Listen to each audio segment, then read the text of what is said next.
Hello, जय हिंद, नमस्कार दोस्तों। आप सभी का स्वागत है आपके अपने YouTube channel online GK free classes में। आज के इस क्लास में हम रेलवे ग्रुप डी परीक्षा 2025 के लिए पहला मॉडल पेपर लेकर आए हैं। और मेरे भाई इस पहले मॉडल पेपर के अंदर हमने बहुत ही इम्पोर्टेंट क्वेश्चनों को कवर किया है और यह सभी क्वेश्चन आपके रेलवे ग्रुप डी एग्जाम 2025 के लिए इम्पोर्टेंट रहेंगे। इसलिए इस पहले मॉडल पेपर को आपको कंप्लीट देखना है और इस मॉडल पेपर के एंड में आपको बताना है कि आपके टोटल कितने क्वेश्चन सही होते हैं। और यदि आप हमारे इस यूट्यूब चैनल से पहली बार जुड़े हैं तो इस यूट्यूब चैनल को कर लीजिए सब्सक्राइब और बेल आइकन को प्रेस करना, ताकि ऐसी शानदार क्लास का नोटिफिकेशन आपको सबसे पहले देखने को मिले। तो चलिए शुरू करते हैं आज के इस पहले मॉडल पेपर को बिना देरी के। पहला प्रश्न है आप सभी के सामने। नीचे दिए गए प्रश्न में प्रश्न चिन्ह के स्थान पर आने वाली संख्या को ज्ञात करें। यानी कि पहला प्रश्न आप सभी के सामने नंबर एनालॉजी से संबंधित प्रश्न दिया गया है और आपसे पूछा गया है कि इस प्रश्न चिन्ह के स्थान पर कौन सी संख्या आएगी। और मेरे भाई आपके रेलवे ग्रुप डी एग्जाम की हर शिफ्ट के अंदर इस टाइप के लगभग 2 से 3 प्रश्न पूछे जाते हैं। तो इस टाइप के प्रश्न को आप एग्जाम में देखते हैं लगभग 3 से 4 सेकंड में कैसे सोल्व करेंगे। तो वो देखिए जब भी इस टाइप का प्रश्न आपको एग्जाम में दिया जाए तो आपको क्या करना है। सबसे पहले आपको यहाँ पर पता करना है कि 5 से यहाँ पर 25 कैसे बना है। यानी कि जिस प्रकार से 5 से यहाँ पर 25 बना है उसी प्रकार से फिर हम यहाँ पर बताएंगे कि 6 से इस प्रश्न चिन्ह के स्थान पर कौन सी संख्या आएगी। तो मेरे भाई यहाँ पर देखिए 90% स्टूडेंट ऐसे हैं जो यहाँ पर बोलेंगे कि सर हम इस प्रश्न को इस प्रकार से सोल्व कर सकते हैं। कैसे? जैसे यहाँ पर देखिए अभी आपने बताया कि हमें सबसे पहले यहाँ पर पता करना है कि 5 से यहाँ पर 25 कैसे बना है। तो मेरे भाई 5 से यहाँ पर 25 बन जाएगा कैसे? यदि हम इस 5 का क्या कर दें, 5 के साथ में गुणा कर दें तो यहाँ पर बन जाएगा 5 में 25। और ध्यान से देखिए 25 यहाँ पर आप सभी के सामने दिया गया है। तो मेरे भाई यही सेम लॉजिक हम लगाएंगे इस 6 के अंदर और इस 6 से इस प्रश्न चिन्ह की वैल्यू ज्ञात करेंगे। तो करेंगे क्या, जिस प्रकार से 5 का गुणा 5 के साथ में किया गया है उसी प्रकार से हम इस 6 का क्या कर देंगे, 6 के साथ में गुणा कर देंगे। तो यहाँ पर बन जाएगा 6 छंगा के 36। अब हमें देखना है कि 36 किसी ऑप्शन में है। तो मेरे भाई ध्यान से देखिए किसी भी ऑप्शन के अंदर हमें 36 नहीं दिया गया है। यानी कि इस प्रश्न को हम इस लॉजिक के आधार पर सोल्व नहीं कर सकते हैं। तो ऐसी कंडीशन में हम क्या करेंगे, तो मेरे भाई वो देखिए यदि एक प्रश्न एक लॉजिक से सोल्व ना हो तो आपको क्या करना है, दूसरा लॉजिक लगाना है। अब दूसरा लॉजिक आप कब लगाएंगे, जब आपको दूसरा लॉजिक याद होगा तब। अब मेरे भाई यहाँ पर देखिए इस प्रश्न को दूसरे किस लॉजिक के आधार पर और किस प्रकार से सोल्व किया गया है। तो सबसे पहले हम क्या करेंगे, यहाँ पर पता करेंगे कि 5 से यहाँ पर 25 कैसे बना है। तो मेरे भाई 5 से यहाँ पर 25 बनाने के लिए क्या किया गया है, सबसे पहले हमारे सामने है 5, ठीक है। 5 से जस्ट अगली संख्या कौन सी आती है, 6। तो मेरे भाई यहाँ पर देखिए यहाँ पर क्या किया गया है, इन दोनों संख्याओं को आपस में गुणा किया गया है। यानी कि 5 हमें यहाँ पर दिया गया है, 5 से जस्ट अगली संख्या आती है क्या, 6। और यहाँ पर इन दोनों संख्याओं को आपस में क्या किया गया है, गुणा किया गया है। तो यहाँ पर हो जाएगा 6 पंजा के 30। और मेरे भाई 30 में से यहाँ पर क्या किया गया है, -5 करके यहाँ पर लिखा गया है 25। और ध्यान से देखिए 25 यहाँ पर आप सभी के सामने दिया गया है। तो उम्मीद करता हूं कि यहाँ पर आप आसानी से बता दोगे कि 6 से इस प्रश्न चिन्ह के स्थान पर कौन सी संख्या आएगी। तो आंसर हम यहाँ पर आसानी से बता देंगे कि 6 से इस प्रश्न चिन्ह के स्थान पर कौन सी संख्या आएगी। तो करेंगे क्या मेरे भाई, सबसे पहले यहाँ पर देखिए 6 हमें दिया गया है, ठीक है। 6 से जस्ट अगली संख्या कौन सी आती है, तो 6 से जस्ट अगली संख्या आती है 7। तो यहाँ पर हम क्या करेंगे, इन दोनों संख्याओं को आपस में कर देंगे गुणा। तो यहाँ पर बन जाएगा 7 छिके 42। और जिस प्रकार से यहाँ पर 30 में से 5 कम किया गया है, उसी प्रकार से हम इस 42 में से भी क्या कर देंगे, 5 को कम कर देंगे। तो 42 में से 5 को कम करेंगे तो यहाँ पर बचेगा 37। यानी कि इस प्रश्न चिन्ह के स्थान पर संख्या भरी जाएगी 37। अब हमें देखना है कि संख्या 37 किसी ऑप्शन में है। तो आंसर संख्या 37 हमें दी गई है ऑप्शन ए के अंदर है। तो पहले प्रश्न के अंदर ऑप्शन ए हो जाएगा सभी का करेक्ट आंसर है। तो उम्मीद करता हूं कि जब भी आपको इस टाइप का प्रश्न एग्जाम में दिया जाएगा तो आप फटाफट से सोल्व कर लेंगे। ठीक है। और मेरे भाई ये प्रश्न आरआरबी ग्रुप डी एग्जाम 2022 के अंदर पूछा गया प्रश्न है। और इसी के साथ में देखिए आप सभी के लिए बहुत ही इंपॉर्टेंट सूचना है।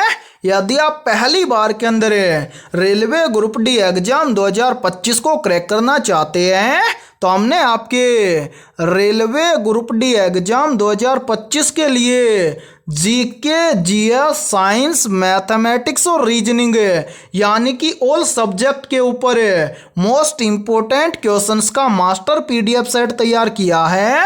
और जो भी अभ्यर्थी ये मास्टर पीडीएफ सेट लेना चाहता है वो हमारे इस व्हाट्सएप नंबर पर कांटेक्ट करके ले सकता है। और मेरे भाई इस कंप्लीट मास्टर पीडीएफ सेट की प्राइस हमने रखी है मात्र और मात्र 80 रुपये। यानी कि 80 रुपये की फीस के अंदर आपको रेलवे ग्रुप डी एग्जाम 2025 के लिए ऑल सब्जेक्ट के ऊपर रामबाण क्वेश्चनों का मास्टर पीडीएफ सेट दिया जाएगा। और मैं आप सभी को एक गारंटी देता हूं, यदि आप रेलवे ग्रुप डी एग्जाम 2025 से पहले इस कंप्लीट मास्टर पीडीएफ सेट को अच्छे से तैयार कर लेते हैं तो आप पहली बार के अंदर रेलवे ग्रुप डी एग्जाम 2025 को क्रैक कर जाएंगे। ठीक है। तो जो भी अभ्यर्थी मास्टर पीडीएफ सेट लेना चाहता है वो फटाफट से इस व्हाट्सएप नंबर पर कांटेक्ट करके ले सकता है और एग्जाम से पहले अपनी कंप्लीट तैयारी को मजबूत बना सकता है। ठीक है। तो चलिए फिर अगला प्रश्न देखते हैं। दूसरा प्रश्न है आप सभी के सामने।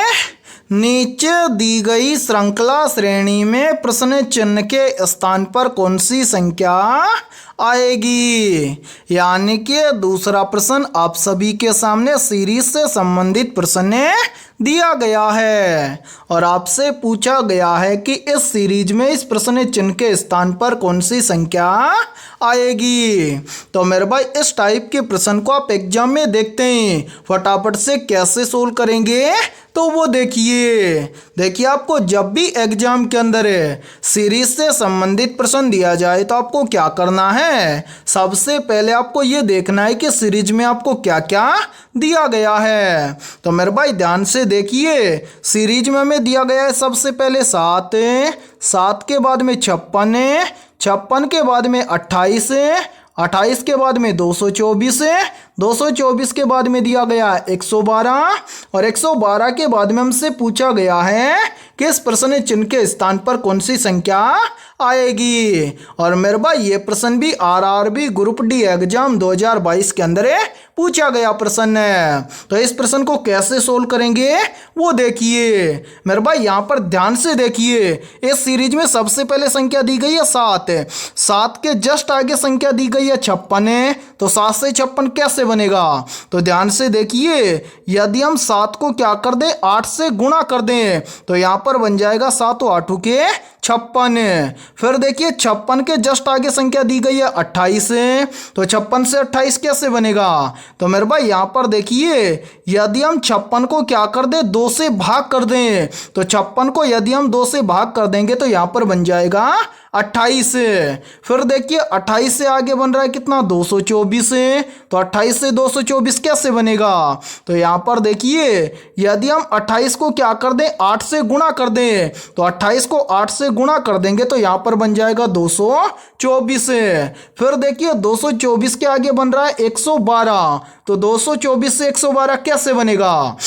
तो मेरे भाई यहाँ पर देखिए, यदि हम 224 को क्या कर दें, 2 से भाग कर दें, तो 224 को 2 से भाग करेंगे तो यहाँ पर बन जाएगा 112। अब इसी प्रकार से हमसे पूछा गया है कि 112 से इस प्रश्न चिन्ह के स्थान पर है कौन सी संख्या आएगी। तो मेरे भाई प्रश्न चिन्ह की वैल्यू ज्ञात करने से पहले नीचे जितने भी संख्याएं आई हैं इन सभी संख्याओं को ध्यान से देखिए और पता लगाइए कि यहाँ पर क्या हुआ है। तो मेरे भाई यहाँ पर ध्यान से देखिए, सबसे पहले क्या हुआ 8 गुना, फिर क्या हुआ भाग 2, फिर क्या हुआ 8 गुना, फिर क्या हुआ भाग 2, यानी कि यहाँ पर सीरीज चल रही है। यानी कि पहले 8 गुना फिर 2 से भाग, फिर 8 गुना फिर 2 से भाग। तो यहाँ पर देखिए मेरे भाई 8 गुना फिर 2 से भाग, 8 गुना फिर 2 से भाग, 2 से भाग हो गया। तो अब यहाँ पर क्या होगा 8 से गुना, यानी कि 112 को यदि हम 8 से गुणा कर दे तो इस प्रश्न चिन्ह की वैल्यू ज्ञात हो जाएगी। तो मेरे भाई यहाँ पर ध्यान से देखिए, यदि हम 112 को 8 से गुणा कर देंगे तो यहाँ पर संख्या आएगी 896, यानी कि इस प्रश्न चिन्ह के स्थान पर संख्या भरी जाएगी 896। अब हमें देखना है कि संख्या 896 किसी ऑप्शन में है। तो आंसर है संख्या 896 में दी गई है ऑप्शन है बी के अंदर है। तो दूसरे प्रश्न के अंदर ऑप्शन बी हो जाएगा सभी का करेक्ट आंसर है। तो उम्मीद करता हूं कि दूसरा प्रश्न भी आपको अच्छे से क्लियर हो गया होगा। और जब भी आपको एग्जाम के अंदर सीरीज से संबंधित प्रश्न दिया जाएगा तो आप फटाफट से सोल्व कर लेंगे। ठीक है, तो चलिए फिर अगला प्रश्न देखते हैं। तीसरा प्रश्न है आप सभी के सामने, नीचे दिए गए विकल्पों में से संबंधित संख्या को चुनिए। यानी कि तीसरा प्रश्न आप सभी के सामने नंबर एनालॉजी से संबंधित प्रश्न दिया गया है और आपसे पूछा गया है कि जिस प्रकार से 18 का संबंध है 45 के साथ में, उसी प्रकार से 34 का संबंध किस संख्या के साथ में होगा। और मेरे भाई ये प्रश्न आरआरबी ग्रुप डी एग्जाम 2018 के अंदर पूछा गया प्रश्न है। तो इस टाइप के प्रश्न को आप एग्जाम में देखते हैं, फटाफट से कैसे सोल्व करेंगे तो वो देखिए मेरे भाई, जब भी इस टाइप का प्रश्न आपको एग्जाम में दिया जाए तो आपको क्या करना है, सबसे पहले आपको यहाँ पर पता करना है कि 18 से यहाँ पर 45 कैसे बना है। तो मेरे भाई यहाँ पर 18 से 45 बनाने के लिए क्या किया गया है, सबसे पहले तो इस 18 का क्या किया गया है, 2 गुना किया गया है। तो यहाँ पर देखिए 18 का 2 गुना करेंगे तो यहाँ पर बन जाएगा 18 दुआ के 36। और मेरे भाई इस 36 के अंदर क्या किया गया है, इस 36 के अंदर प्लस 9 करके यहाँ पर लिखा गया है 45। और ध्यान से देखिए 45 यहाँ पर आप सभी के सामने दिया गया है। अब मेरे भाई यही सेम लॉजिक हम लगाएंगे इस 34 के अंदर और इस 34 से इस प्रश्न चिन्ह की वैल्यू ज्ञात करेंगे। तो करेंगे क्या, सबसे पहले तो इस 34 का हम क्या करेंगे, 2 गुना करेंगे। तो यहाँ पर देखिए 34 का 2 गुना करेंगे तो यहाँ पर हो जाएगा 34 दुआ के 68। और मेरे भाई इस 68 के अंदर भी हम क्या कर देंगे, प्लस 9 कर देंगे। तो यहाँ पर देखिए 68 और 9 मिलकर बन जाएगा 77, यानी कि इस प्रश्न चिन्ह के स्थान पर संख्या भरी जाएगी 77। अब हमें देखना है कि संख्या 77 किसी ऑप्शन में है। तो आंसर है संख्या 77 में दी गई है ऑप्शन सी के अंदर है। तो तीसरे प्रश्न के अंदर ऑप्शन सी हो जाएगा सभी का करेक्ट आंसर है। तो उम्मीद करता हूं कि तीसरा प्रश्न भी आपको अच्छे से क्लियर हो गया होगा। और जब भी इस टाइप का प्रश्न आपको एग्जाम में दिया जाएगा तो आप फटाफट से सोल्व कर लेंगे। और इसीलिए हम बोल रहे हैं कि मेरे भाई जो हमने मास्टर पीडीएफ सेट तैयार किया है वो इसी टाइप के बहुत ही शानदार क्वेश्चनों से तैयार किया है। तो पीछे दिए गए नंबर पर आप कांटेक्ट करके मास्टर पीडीएफ सेट को ले सकते हैं और एग्जाम से पहले अपनी तैयारी को मजबूत बना सकते हैं। और सभी क्वेश्चन आपको इसी टाइप से फुल सॉल्यूशन के साथ में मिलने वाले हैं। ठीक है, तो चलिए फिर अगला प्रश्न देखते हैं। चौथा प्रश्न है आप सभी के सामने, एक पंक्ति में गणेश बाएं से 17वें और दाएं से 19वें स्थान पर है, तो उस पंक्ति में उम्मीदवारों की कुल संख्या कितनी है। मेरे भाई मोस्ट इंपोर्टेंट प्रश्न है ये, और इस टाइप के प्रश्न आपके रेलवे ग्रुप डी एग्जाम की हर शिफ्ट के अंदर है लगभग 2 से 3 प्रश्न पूछे जाते हैं। तो मेरे भाई इस टाइप के प्रश्न को आप एग्जाम में देखते ही फटाफट से कैसे सोल्व करेंगे, तो वो देखिए जब भी इस टाइप का प्रश्न आपको एग्जाम में दिया जाए तो आपको क्या करना है, सबसे पहले तो प्रश्न को ध्यानपूर्वक पढ़ना है और आपको ये पता लगाना है कि प्रश्न में आपसे क्या पूछा गया है। तो मेरे भाई यहाँ पर ध्यान से देखिए, प्रश्न में आपको स्पष्ट बोला गया है कि एक पंक्ति में गणेश बाएं से 17वें और दाएं से 19वें स्थान पर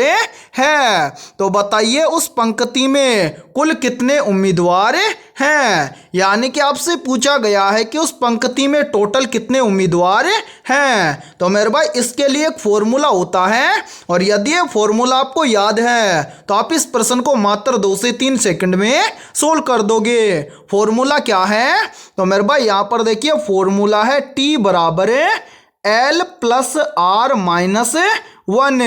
यानी कि यहाँ पर T का मतलब हो जाएगा टोटल, L का मतलब हो जाएगा लेफ्ट साइड, R का मतलब हो जाएगा राइट साइड, और एक आपको क्या करना है, घटा देना है। तो यहाँ पर देखिए मेरे भाई कुल उम्मीदवार अपने से पूछा गया है, यानी कि T अपने से पूछा गया है, ठीक है। L का मतलब लेफ्ट साइड, यानी कि मेरे भाई बाईं तरफ से गणेश का स्थान कितना है, तो मेरे भाई बाईं तरफ से गणेश का स्थान है 17। तो L के स्थान पर हम क्या रखेंगे, 17 रखेंगे। उसके बाद में प्लस R का मतलब क्या हो जाएगा, राइट, यानी कि दाईं तरफ से। तो मेरे भाई गणेश का दाईं तरफ से स्थान है कौन सा, 19वां। तो R के स्थान पर हम क्या रखेंगे, 19 रखेंगे। और यहाँ पर क्या है, माइनस का 1, तो यहाँ पर रख देंगे माइनस का 1।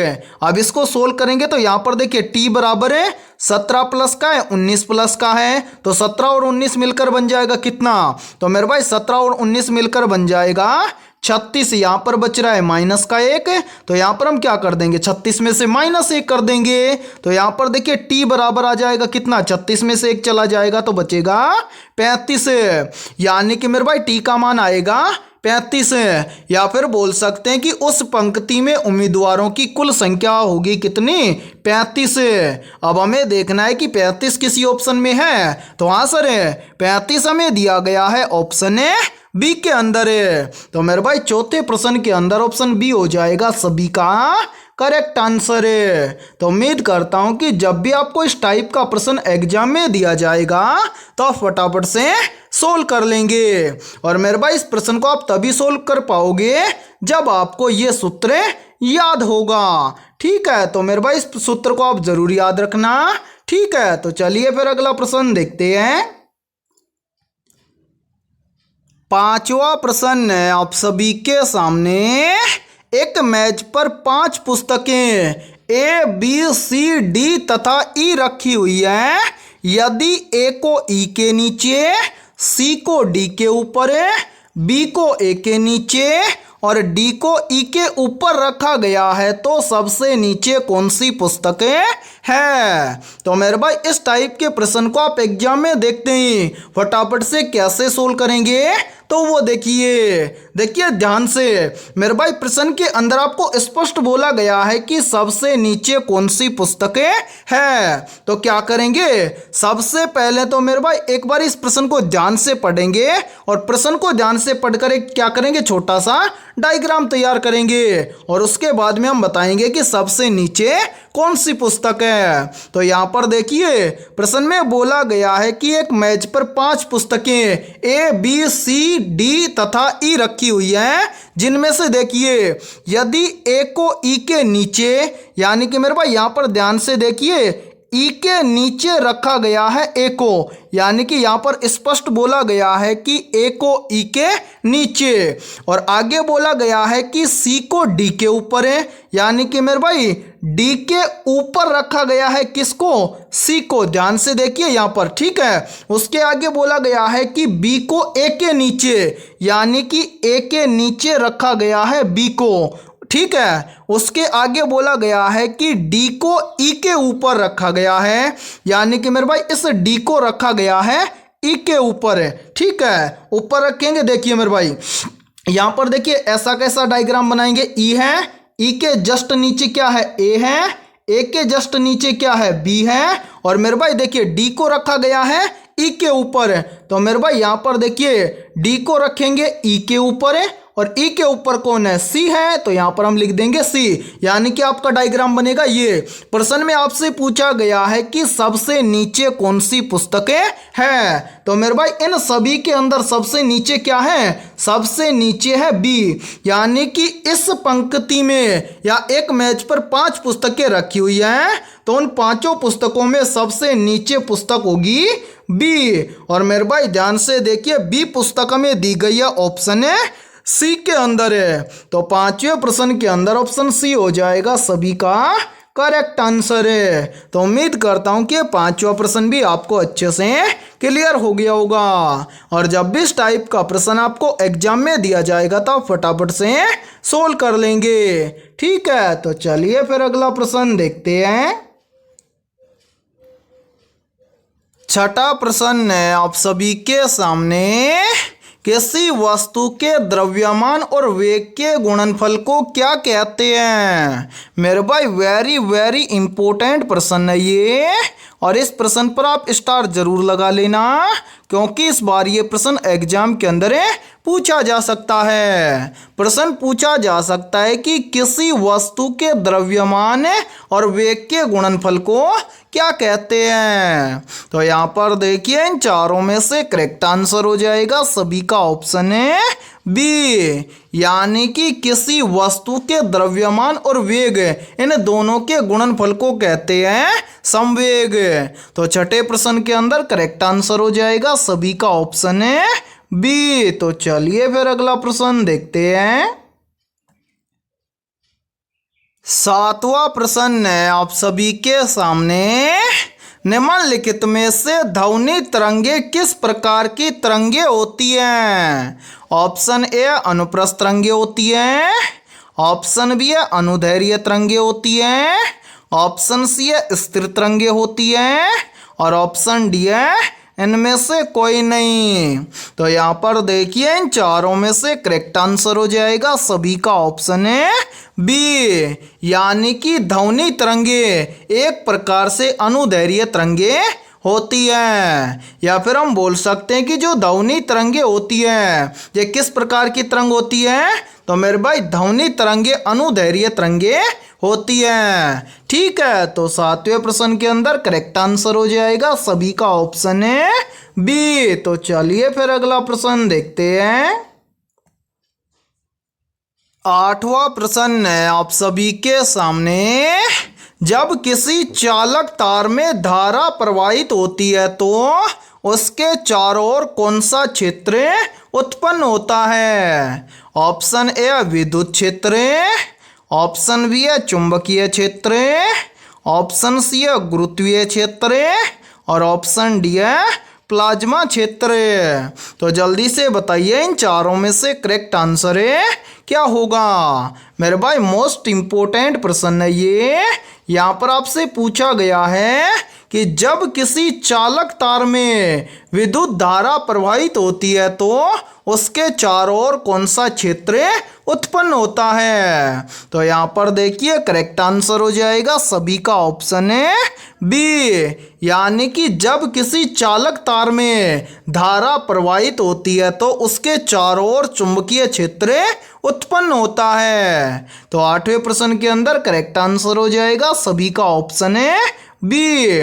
और मेरे भाई यदि आपको किसी भी क्वेश्चन के अंदर कोई भी डाउट हो तो आप उस क्वेश्चन के बारे में पूछ सकते हैं। और इस क्लास के अंदर हमने रामबाण क्वेश्चनों को तैयार किया है, इसलिए सभी अभ्यर्थियों को इस क्लास के अंदर एंड तक बने रहना है। और क्लास के एंड में आपको बताना है कि आपके टोटल कितने क्वेश्चन सही होते हैं। और मेरे भाई सेम इसी प्रकार के क्वेश्चन आपके एग्जाम के अंदर बार बार रिपीट होते हैं। ठीक है, तो चलिए फिर अगला प्रश्न देखते हैं।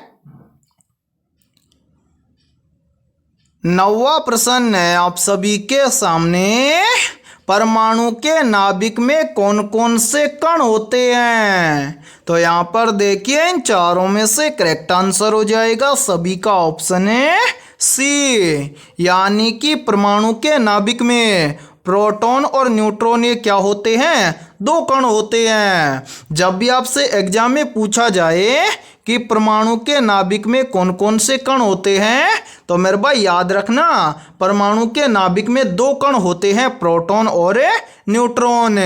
ठीक है, तो 9वें प्रश्न के अंदर करेक्ट आंसर हो जाएगा सभी का ऑप्शन है सी। तो चलिए फिर अगला प्रश्न देखते हैं। 10वां प्रश्न है आप सभी के सामने। कौन सा तत्व प्राकृतिक रूप से द्विपरमाणुक अणु के रूप में पाया जाता है? ऑप्शन ए ऑक्सीजन तत्व, ऑप्शन बी है कार्बन तत्व, ऑप्शन सी है सिलिकॉन तत्व और ऑप्शन डी है हीलियम तत्व। तो यहाँ पर देखिए इन चारों में से करेक्ट आंसर हो जाएगा सभी का ऑप्शन है ए, यानी कि ऑक्सीजन तत्व प्राकृतिक रूप से द्विपरमाणुक अणु के रूप में पाया जाता है। तो 10वें प्रश्न के अंदर करेक्ट आंसर हो जाएगा सभी का ऑप्शन है ए। और मेरे भाई यहाँ पर देखिए, यदि ये क्लास आपको पसंद आ रही है तो जल्दी से एक बार इस क्लास को लाइक कर दीजिए, और यदि आप हमारे इस YouTube चैनल से पहली बार जुड़े हैं तो इस YouTube चैनल को कर लीजिए सब्सक्राइब और बेल आइकन को प्रेस करना, ताकि ऐसी शानदार क्लास का नोटिफिकेशन आपको सबसे पहले देखने को मिले। ठीक है, तो चलिए फिर अगला प्रश्न देखते हैं। 11वां प्रश्न है आप सभी के सामने। निम्नलिखित में से प्रथम भारतीय अंतरिक्ष यात्री कौन थे? Option A Rakesh Sharma, option B है कल्पना चावला, ऑप्शन सी है सुनीता विलियम्स और ऑप्शन डी है विक्रम साराभाई। तो यहाँ पर देखिए इन चारों में से करेक्ट आंसर हो जाएगा सभी का ऑप्शन है ए, यानी कि प्रथम भारतीय अंतरिक्ष यात्री थे राकेश शर्मा। तो 11वें प्रश्न के अंदर करेक्ट आंसर हो जाएगा सभी का ऑप्शन है ए। तो चलिए फिर अगला प्रश्न देखते हैं। 12वां प्रश्न है आप सभी के सामने। निम्नलिखित में से रेड डाटा पुस्तक किससे संबंधित है? मेरे भाई मोस्ट इम्पोर्टेंट प्रश्न है ये, और ये प्रश्न बार बार एग्जाम के अंदर रिपीट होता है। तो इस प्रश्न को आप अपनी नोटबुक के अंदर जरूर नोट करना और जल्दी से बताइए इन चारों में से करेक्ट आंसर क्या होगा। आपसे पूछा गया है कि रेड डाटा पुस्तक किससे संबंधित है। तो यहाँ पर देखिए इन चारों में से करेक्ट आंसर हो जाएगा सभी का ऑप्शन है बी, यानी कि रेड डाटा पुस्तक संबंधित है संकटग्रस्त प्रजातियों से। तो 12वें प्रश्न के अंदर करेक्ट आंसर हो जाएगा सभी का ऑप्शन है बी। तो चलिए फिर अगला प्रश्न देखते हैं। 13वां प्रश्न है आप सभी के सामने। भारत में पहली बार पोस्ट ऑफिस सेविंग बैंक की शुरुआत कब हुई थी? ऑप्शन ए 1873 में, ऑप्शन बी है 1882 में, ऑप्शन सी है 1839 में और ऑप्शन डी है 1901 में। तो यहाँ पर देखिए इन चारों में से करेक्ट आंसर हो जाएगा सभी का ऑप्शन है बी, यानी कि भारत में पहली बार पोस्ट ऑफिस सेविंग बैंक की शुरुआत हुई थी 1882 में। तो 13वें प्रश्न के अंदर करेक्ट आंसर हो जाएगा सभी का ऑप्शन है बी। तो चलिए फिर अगला प्रश्न देखते हैं। 14वां प्रश्न है आप सभी के सामने। कंप्यूटर में बिजली की आपूर्ति बंद करने पर किस मेमोरी का डेटा नष्ट हो जाता है? तो यहाँ पर देखिए इन चारों में से करेक्ट आंसर हो जाएगा सभी का ऑप्शन है ए, यानी कि कंप्यूटर में बिजली की आपूर्ति बंद करने पर रैम मेमोरी का डेटा नष्ट हो जाता है। तो 14वें प्रश्न के अंदर करेक्ट आंसर हो जाएगा सभी का ऑप्शन है ए। तो चलिए फिर अगला प्रश्न देखते हैं। 15वां प्रश्न है आप सभी के सामने। लार्का-टाइलिन एंजाइम किस माध्यम में सक्रिय होता है? तो जल्दी से बताइए, इन चारों में से करेक्ट आंसर है क्या होगा? आपसे पूछा गया है कि लार्का-टाइलिन एंजाइम किस माध्यम में सक्रिय होता है। तो यहाँ पर देखिए, इन चारों में से करेक्ट आंसर हो जाएगा सभी का ऑप्शन है सी, यानी कि लार्का-टाइलिन एंजाइम हल्के क्षारीय माध्यम में सक्रिय होता है। तो 15वें प्रश्न के अंदर करेक्ट आंसर हो जाएगा सभी का ऑप्शन है सी। तो चलिए फिर अगला प्रश्न देखते हैं। 16वां प्रश्न है आप सभी के सामने, निम्नलिखित में से कौन सा एक इनपुट डिवाइस नहीं है? ऑप्शन ए कीबोर्ड है, ऑप्शन बी है माउस है, ऑप्शन सी है जॉयस्टिक है और ऑप्शन डी है प्रिंटर है। तो जल्दी से बताइए, इन चारों में से करेक्ट आंसर है क्या होगा? आपसे पूछा गया है कि निम्नलिखित में से कौन सा इनपुट डिवाइस नहीं है। तो यहाँ पर देखिए, इन चारों में से करेक्ट आंसर हो जाएगा सभी का ऑप्शन है डी, यानी कि प्रिंटर एक इनपुट डिवाइस नहीं है। तो 16वें प्रश्न के अंदर करेक्ट आंसर हो जाएगा सभी का ऑप्शन है डी। और मेरे भाई बाकी यहाँ पर आप याद रखना, कीबोर्ड, माउस और जॉयस्टिक ये तीनों के तीनों क्या हैं? इनपुट डिवाइस हैं। ठीक है, तो चलिए फिर अगला प्रश्न देखते हैं। 17वां प्रश्न है आप सभी के सामने, भागीरथी और अलकनंदा नदियां मिलकर किस नदी का निर्माण करती हैं?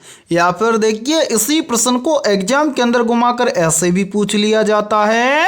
प्रश्न पूछा जाता है कि भागीरथी नदी और अलकनंदा नदी ये दोनों नदियां आपस में मिलकर किस नदी का निर्माण करती हैं? तो यहाँ पर देखिए, इन चारों में से करेक्ट आंसर हो जाएगा सभी का ऑप्शन है ए, यानी कि भागीरथी और अलकनंदा नदियां, मेरे भाई ये दोनों नदियां आपस में मिलकर गंगा नदी का निर्माण करती हैं। तो 17वें प्रश्न के अंदर करेक्ट आंसर हो जाएगा सभी का ऑप्शन है ए। और मेरे भाई यहाँ पर देखिए, यहीं से एक क्वेश्चन और बनता है और ये क्वेश्चन भी काफ़ी बार एग्जाम के अंदर पूछा जाता है। प्रश्न पूछा जाता है कि भारत की सबसे लंबी नदी कौन सी है? तो मेरे भाई याद रखना, भारत की सबसे लंबी नदी है गंगा नदी। ठीक है, तो चलिए फिर अगला प्रश्न देखते हैं। 18वां प्रश्न है आप सभी के सामने, सुंदरबन डेल्टा के नदियों द्वारा बनाया गया है। मेरे भाई मोस्ट इम्पोर्टेंट प्रश्न है ये, तो जल्दी से बताइए, इन चारों में से करेक्ट आंसर क्या होगा? आपसे पूछा गया है कि सुंदरबन डेल्टा के नदियों द्वारा बनाया गया है। तो यहाँ पर देखिए, इन चारों में से करेक्ट आंसर हो जाएगा सभी का ऑप्शन है डी, यानी कि सुंदरबन डेल्टा गंगा और ब्रह्मपुत्र इन दोनों नदियों द्वारा बनाया गया है। तो 18वें प्रश्न के अंदर करेक्ट आंसर हो जाएगा सभी का ऑप्शन है डी। और मेरे भाई यहाँ पर देखिए, आप सभी के लिए बहुत ही इम्पोर्टेंट सूचना है। यदि आप पहली बार के अंदर रेलवे ग्रुप डी एग्जाम 2025 को क्रैक करना चाहते हैं, तो हमने आपके रेलवे ग्रुप डी एग्जाम 2025 के लिए ऑल सब्जेक्ट के ऊपर 25,000 प्लस रामबाण क्वेश्चनों का मास्टर PDF सेट तैयार किया है। और जो भी अभ्यर्थी ये कंप्लीट 25,000 प्लस रामबाण क्वेश्चनों का मास्टर PDF सेट लेना चाहते हैं, वो हमारे इस व्हाट्सअप नंबर पर कांटेक्ट करके ले सकते हैं।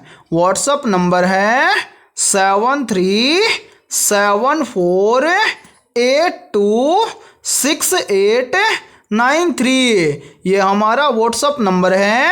इस व्हाट्सअप नंबर पर आप कांटेक्ट करके इस कंप्लीट मास्टर PDF सेट को ले सकते हैं। और मेरे भाई, इस कंप्लीट मास्टर PDF सेट की प्राइस हमने रखी है मात्र और मात्र 80 रुपये, यानी कि 80 रुपये की फीस के अंदर आपको ऑल सब्जेक्ट के ऊपर रामबाण क्वेश्चनों का मास्टर पीडीएफ सेट दिया जाएगा।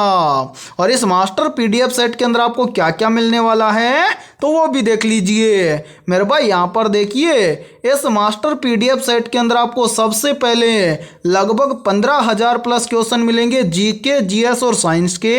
इसी मास्टर पीडीएफ सेट के अंदर लगभग 5,000 प्लस क्वेश्चन मिलेंगे आपको कंप्यूटर और करंट अफेयर्स के।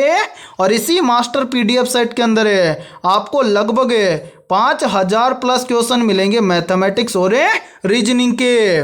और ये सभी क्वेश्चन आपको फुल सॉल्यूशन के साथ में मिलने वाले हैं। और मैं आप सभी को एक गारंटी देता हूँ, यदि आप रेलवे ग्रुप डी एग्जाम 2025 से पहले इस कंप्लीट मास्टर पीडीएफ सेट को आप अच्छे से तैयार कर लेते हैं तो आप पहली बार के अंदर रेलवे ग्रुप डी एग्जाम 2025 को क्रैक कर जाएंगे।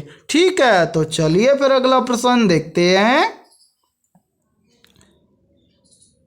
19वां प्रश्न है आप सभी के सामने। निम्नलिखित में से कौन सी नदी धुआंधार जलप्रपात बनाती है? ऑप्शन ए यमुना नदी, ऑप्शन बी है नर्मदा नदी, ऑप्शन सी है गोदावरी नदी और ऑप्शन डी है महानदी। तो जल्दी से बताइए इन चारों में से करेक्ट आंसर है क्या होगा। आपसे पूछा गया है कि निम्नलिखित में से कौन सी नदी धुआंधार जलप्रपात बनाती है। तो यहाँ पर देखिए इन चारों में से करेक्ट आंसर हो जाएगा सभी का ऑप्शन है बी, यानी कि नर्मदा नदी धुआंधार जलप्रपात बनाती है। तो 19वें प्रश्न के अंदर करेक्ट आंसर हो जाएगा सभी का ऑप्शन है बी। तो चलिए फिर अगला प्रश्न देखते हैं। 20वां प्रश्न है आप सभी के सामने। निम्नलिखित में से किसके शासन काल में मेगास्थनीज भारत आया था?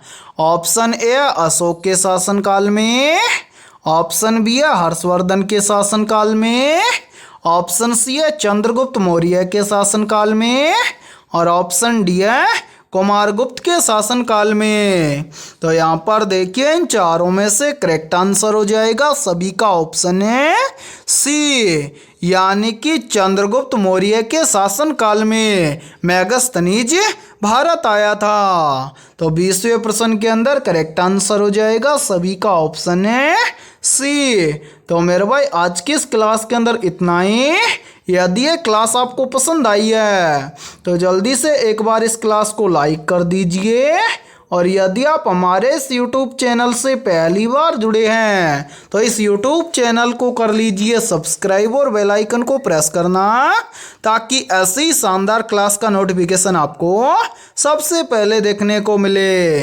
और आज के इस क्लास के अंदर हमने 20 बहुत ही इंपॉर्टेंट क्वेश्चन करवाए हैं। तो इन 20 में से आपके कितने क्वेश्चन सही हुए हैं सभी को कमेंट सेक्शन के अंदर कमेंट करके बताना है। और जिन भी अभ्यर्थियों के इन 20 में से लगभग 18 प्लस क्वेश्चन सही हुए हैं तो समझना उनकी तैयारी बेहतर है।